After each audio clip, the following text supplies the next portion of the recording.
Viu? Para a gente começar, então, conversando com o doutor Enderson Cavalcante, que, como eu disse, é do Hospital Bettina Ferro, da UFPE. Nós vamos falar sobre isso, né? Distúrbios do sono e, enfim, os problemas relacionados ao sono, né, doutor? Boa tarde, obrigada por ter vindo. Só para esclarecer, o Bettina Ferro tem um tratamento especial? O que o Bettina faz em relação a essa questão dos distúrbios do sono? Bom, boa tarde, obrigado pelo convite. O Hospital Bettina Ferro, ele tem um aparelho chamado de polissonografia, que é justamente o aparelho que monitoriza o sono e dá justamente uma estatística das variáveis fisiológicas que estão durante o sono, se estão alteradas ou estão dentro da normalidade. E é o único em fase de implantação pelo SUS. Então, nós temos um ambulatório implantado lá de ronco e apneia, em fase de implantação, que é justamente uma das principais patologias relacionadas ao sono. Então, basicamente, nosso foco é nesses distúrbios respiratórios do sono. Esse aparelho é aquele que a gente vê, às vezes, em matéria em televisão, então que fica a pessoa deitada, cheia de... A pessoa passa a noite, exatamente, é monitorada, eletroencefalograma, eletrocardiograma, é toda monitorada. Aí tem que passar a noite, dormir, justamente. Porque é para vocês fazerem... É tipo um mapeamento, seria isso? Tipo um mapeamento, isso. Só que ela vai avaliar essas variáveis, eletroencefalograma, atividade cerebral, atividade cardíaca, respiração, todas essas variáveis que podem estar alteradas durante o sono. Agora sim, eu falei agora na abertura sobre insônia, que acomete muitas pessoas, um número grande de pessoas, da sonolência, mas assim, nesse caso específico, até porque o senhor é otorrino, é muito também relacionada à apneia, esses distúrbios, a apneia, por exemplo, é considerada um distúrbio respiratório do sono, quer dizer, ela causa um problema no sono, exatamente. Né? O sono, justamente, as doenças que podem acometer o sono, elas são complicadas, de acordo com, então, aí tem a insônia, que são as dificuldades para iniciar, manter o sono. Existem as hipersonolências, que são as hipersonias, e existe também os distúrbios respiratórios. E a apneia do sono, ela está justamente ali nesses distúrbios respiratórios, né, que vai ocasionar transtorno durante o sono, que inclusive gerando também sonolência diurna excessiva, que é um dos principais fatores, como a gente tinha conversado. A apneia, então, é desastrosa. Engraçado, né, doutor, que... E a gente pensa logo, né, em todos nós, né, a gente vive... esse tipo de problema hoje, nessa contemporaneidade aí, que a gente, com esse ritmo de vida que nós temos, que é uma das principais causas, né? A maneira como nós dormimos, ou melhor, temos os problemas, né, ligados ao sono, né, pelo ritmo de vida. Exatamente. Um sono... Nós somos privados do sono, muito, né? Muito. É uma das principais... Dormimos menos do que deveríamos. Bastante. Né? Para eu ter uma qualidade... Eu sempre acho que durmo menos, mas é um caso à parte. Eu tenho que ter quantidade, qualidade e um ritmo de sono legal, bom. Né? Então, se eu durmo pouco, a minha quantidade de sono ela vai estar alterada. Né? Se eu tenho alguma alteração que vai atrapalhar a qualidade do meu sono, seja ela extrínseca ou intrínseca, por exemplo, um resfriado, um ambiente ruidoso, um ambiente quente, que vai atrapalhar a minha qualidade, também vai atrapalhar meu sono. A mesma coisa está no ritmo do sono, horário que eu vou dormir, né? Se é um horário muito tarde, geralmente durante os finais de semana a gente tende a dormir um pouco mais tarde, e acordar mais tarde, isso já vai atrapalhando todo o meu ciclo, desregulariza tudo. E aí durante a semana vem o trabalho, né? Eu quero manter aquele ritmo do final de semana e já não consigo. É por isso que segunda-feira de manhã está todo mundo meio sonado, privação de sono. Agora, doutor, aquela questão, né, que aqui pelo menos, acho que ainda temos essa tradição do que a gente chama daquela morgadinha depois do almoço, né? Qual é o nível realmente de eficiência ou no ajuste ou na recuperação, né, dessa privação de sono que nós temos? Existem trabalhos que dizem que sim, mas desde que não ultrapasse em torno de 20 minutos, né, aquela soneca após o almoço, né? Agora, pessoas que têm problemas de insônia, por exemplo, a gente não recomenda estar fazendo esse sono durante o dia, justamente para não atrapalhar no ritmo. É porque ela já tem dificuldade, aí se ela começa a tirar a soneca de 1 a 2 horas à tarde... Aí já não é mais soneca, né? Exatamente. Já chega a 1 hora de sono, aí já não vai atrapalhar lá no horário de dormir. Mas a apneia, doutor, só para a gente voltar e falar mais da apneia, como é que se dá esse distúrbio respiratório e como ele influencia na qualidade do sono? A apneia obstrutiva do sono, ela é justamente a parada da respiração total parcialmente durante o sono. Então a pessoa para realmente, literalmente, de respirar durante o sono. E isso aí vai atrapalhar no meu estagiamento. O meu sono normal, ele é constituído por estágios e ciclos, né? Então, por noite, eu tenho cerca de 5 ciclos de sono. Então, se eu tenho algum distúrbio com a apneia, ela vai atrapalhar esse estagiamento, né? E eu vou ter o meu sono vai ficar fragmentado, eu vou ter micro despertares durante a noite. E durante o dia eu vou estar sonolento, a minha concentração vai estar alterada, né? Então é justamente esse bloqueio, justamente na via respiratória alta, que aí leva a pessoa a roncar e a parar de respirar, né? E ela, para tentar voltar a respirar, ela acaba acordando, fazendo esses micro despertares. Então, às vezes por noite, existem pacientes que sofrem desse problema, que têm cerca de 80, 100 vezes isso aí durante a noite. Mas é um micro despertar que a pessoa percebe que despertou ou é meio inconsciente, digamos assim? Meio que inconsciente. Ela volta a dormir de novo, mas quando eu estou registrando lá na polissonografia, eu percebo que atrapalhou todinho a atividade cerebral. Ela desperta mesmo e às vezes ela acorda mesmo, tem uns despertares mesmo. E aí de manhã a pessoa acorda cansada. Ela não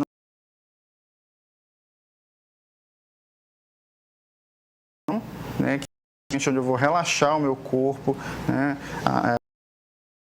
Fala do sono. Isso, a fase de ondas.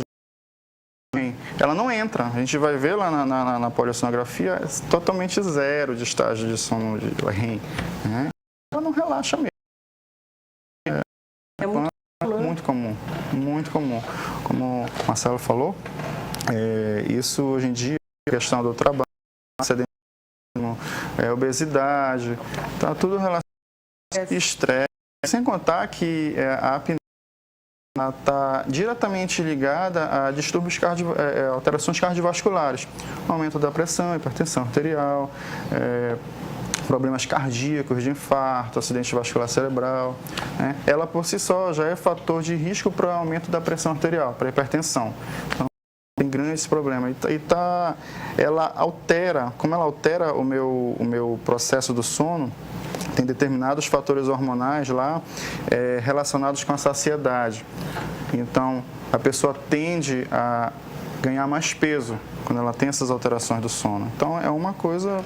Uma coisa vai levando a outra. Quer fazer alguma pergunta, Robenário, Pierre, se quiser?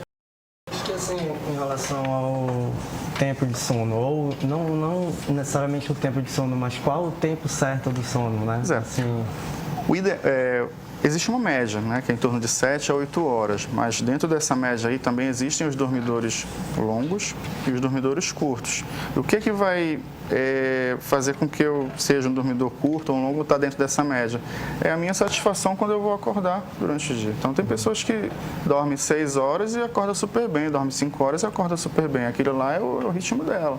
Mas tem pessoas que dormem 9 horas e precisam de mais uma horinha. A gente sempre diz que o despertador é um bom sinal disso aí. Se eu estou precisando usar o despertador para acordar, é sinal de que eu precisaria de mais um pouquinho de tempo para dormir. Tá? Então, é em torno de 7 a 8 horas a média. A pessoa, então, que dorme bem, naturalmente naquele horário, acorda... Bem.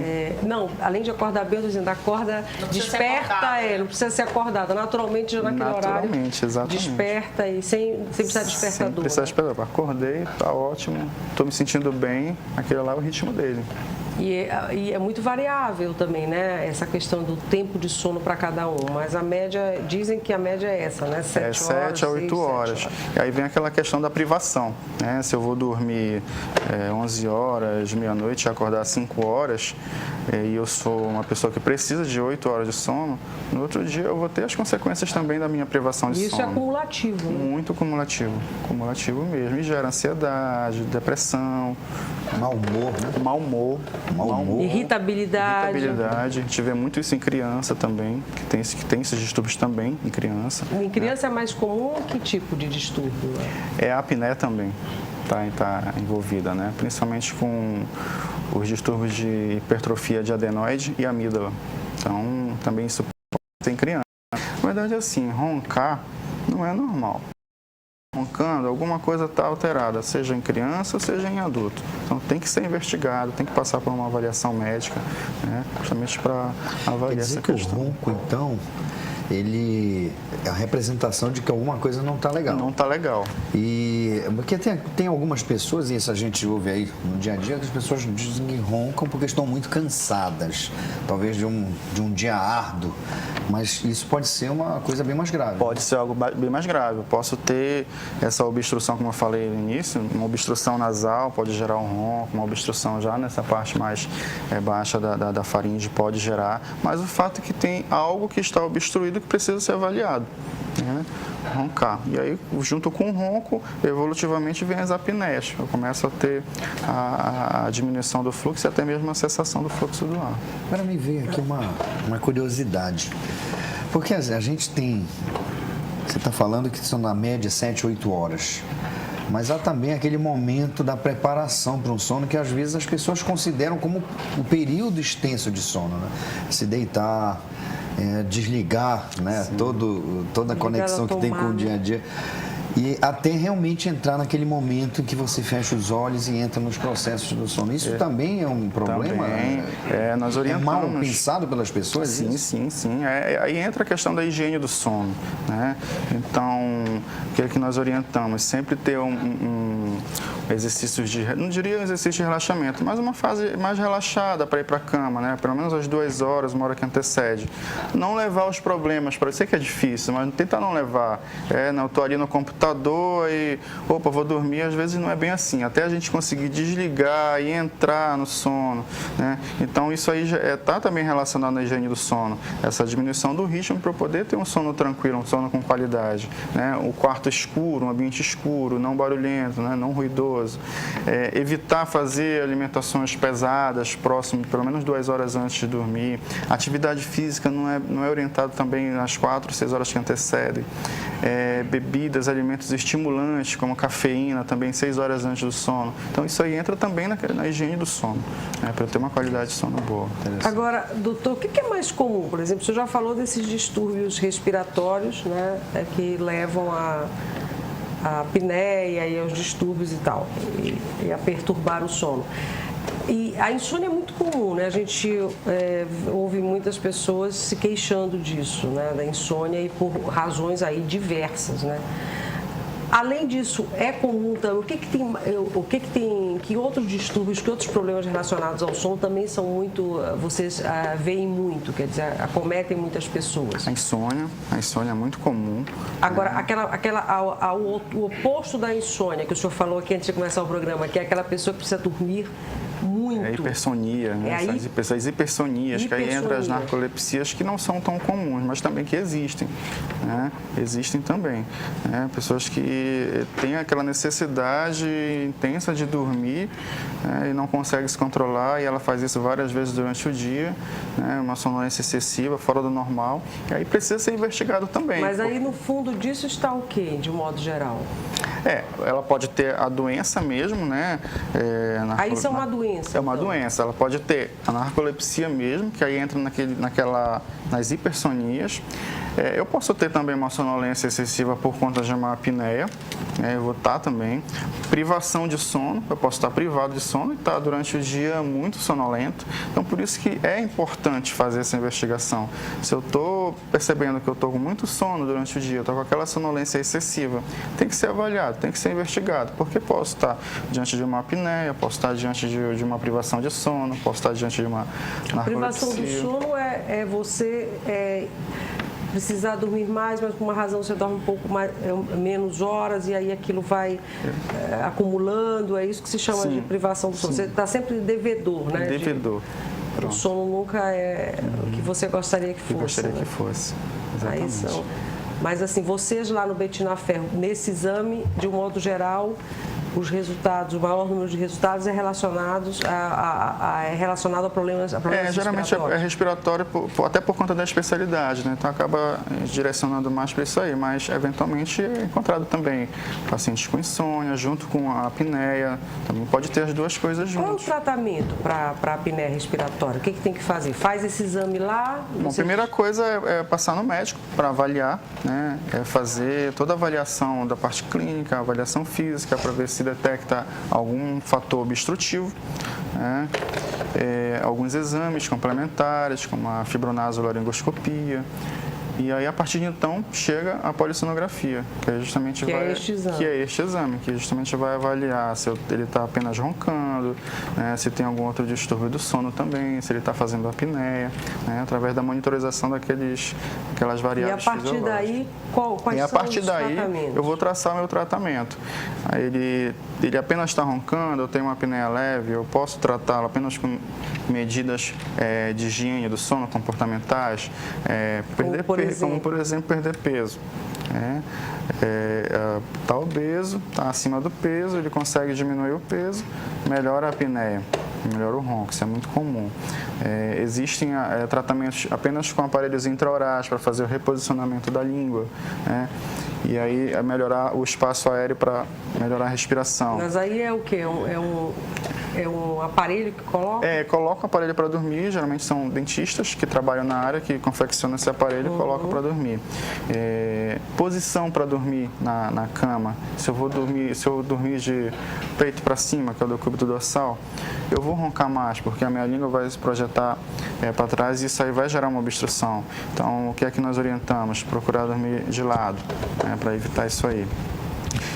Se eu tenho uma apneia mais moderada, mais severa, dependendo da minha avaliação, eu posso também indicar cirurgia. Existem cirurgias também que podem tratar a apneia. E existe também um aparelho chamado de CPAP, que é um aparelho de CPAP nasal, faz aquela pressão contínua, justamente para fazer a... Existe hoje já bem discreto, só com uma máscarazinha pequena, bem silenciosos e que resolvem mesmo o problema. Aí depende do que é. Aí depende do que é e da avaliação que o médico vai analisar. Marcela tem pergunta ali para nós. Temos. A Marina Cardoso, ela diz: eu não consigo acordar cedo pela manhã, mesmo que durma cedo. Às vezes o despertador toca, eu desligo e continuo na cama. O que eu posso fazer? Pois é, tem que ser avaliada para justamente ver o porquê dessa qualidade de sono dela está alterada. Será que ela tem algum fator obstrutivo nasal que fragmente o sono dela à noite? Ela tem alguns episódios de microdespertares e aí ela não atinge aquela fase profunda de relaxamento. Ela ficando 10, 12 horas na cama, ela não vai ter aquela sensação de descanso, de que dormiu adequadamente. Então tem que ser avaliada. Por um Não dá para dizer assim, exatamente. A cama dela é muito gostosa. O fato é que tem que ser avaliado. Tem isso também. Tem mais alguma? Não. Mas eu sou quase assim. Desperta, a dor toca, mas a gente quer ficar sempre mais um pouquinho, né? Que na higiene do sono não é aconselhável. Eu acordei, tem que sair da cama. Não é aconselhável, legal ficar na cama. Mas é gostoso ficar ali naquele... É a mesma coisa, televisão até ter coragem para levantar. Televisão no quarto. Não é porque essa ficar ali mais um pouquinho. Mas o ideal é que você... O ideal é apenas para dormir. Dormir e namorar. É o ideal, é o que é orientado. É verdade. Porque quando você vai para a cama, aí fica no silêncio, aí acaba que na hora de dormir mesmo já ouve, né? Então o ideal é que você vá para a cama decidida a dormir, né? Exatamente. Lá vocês costumam tratar também, acho que não muito por causa desse aparelho que vocês têm e tal, mas insônia também?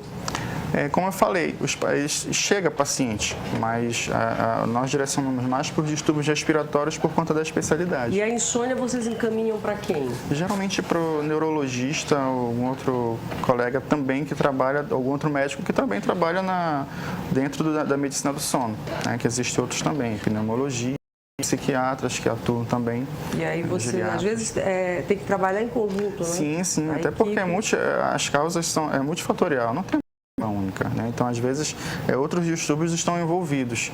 Tem um paciente que ele tem apneia e tem insônia também. Às vezes eu preciso de outro colega também que atue junto. Preciso de um psiquiatra para tratar uma depressão, preciso de um colega pneumologista. Doutor Henderson, a gente está chegando no finalzinho. Como é que faz? Quem precisa do tratamento, quiser saber mais sobre o que o Bettina Ferro oferece, o hospital oferece nessa área, como é que faz para informações? Como é que vocês disponibilizam esse tratamento, esse exame? Nós atualmente, SUS, o Bettina ele é 100% SUS, então ele vai ter que ser referenciado, né, via posto de saúde, unidade de saúde, uma ficha chamada de referência contra referência e ser referenciado para o hospital, né, que é referência em otorrinolaringologia. E a partir daí ele vai ser triado e direcionado para o ambulatório que trata desses distúrbios, né. Então a equipe vai avaliar se há necessidade ou não de fazer o exame, que geralmente já chega, né, com aquela necessidade para fazer. Tem mais uma do telespectador. Isso, o Fábio Macedo pergunta se as eletromagnéticas do Wi-Fi dos celulares afetam o sono. Olha, existem estudos, mas nada comprovado que pode estar relacionado à alteração. Eu acredito que mais é o uso do Wi-Fi lá próximo do horário de dormir, da mensagem que atrapalha mais, mas é o hábito mesmo. Chegou, não chegou, aí ficou olhando. Eu recebo mensagem de algumas pessoas, alunos, depois da noite. Então isso atrapalha. Às vezes eu já estou entrando num processo, esqueço de colocar no silencioso ou desligar. O ideal seria colocar no silencioso ou desligar, mas a gente acaba deixando isso aí. Em relação às ondas eletromagnéticas, te afirmar que realmente atrapalham com o sono. Definitivo, provando isso, né? Tem mais uma. Tem a equipe do serviço de otorrinolaringologia do Hospital Bettina Ferro. Parabenizo o doutor pela excelente entrevista. Doutor Henderson vai continuar conosco ainda. Quem quiser fazer perguntas sobre distúrbios do sono, apneia do sono, então pode fazer. Ele que é laringologista do Hospital Bettina Ferro, Universidade Federal do Pará, e como você conhece, exame, né, doutora? Agradeço por ter vindo, viu? Obrigado. Muito esclarecedora. Só para a gente finalizar, tem aumentado o número de pessoas que procuram esse tratamento, esse exame? Tem aumentado, até por conta de mais esclarecimento, né? Mais informações a respeito do problema. É um problema que sempre existiu, mas hoje em dia as pessoas mais esclarecidas, mais informação, tem mais informação como e espaço aí aqui, as pessoas procuram mais. Com certeza. Que bom. Vamos direto.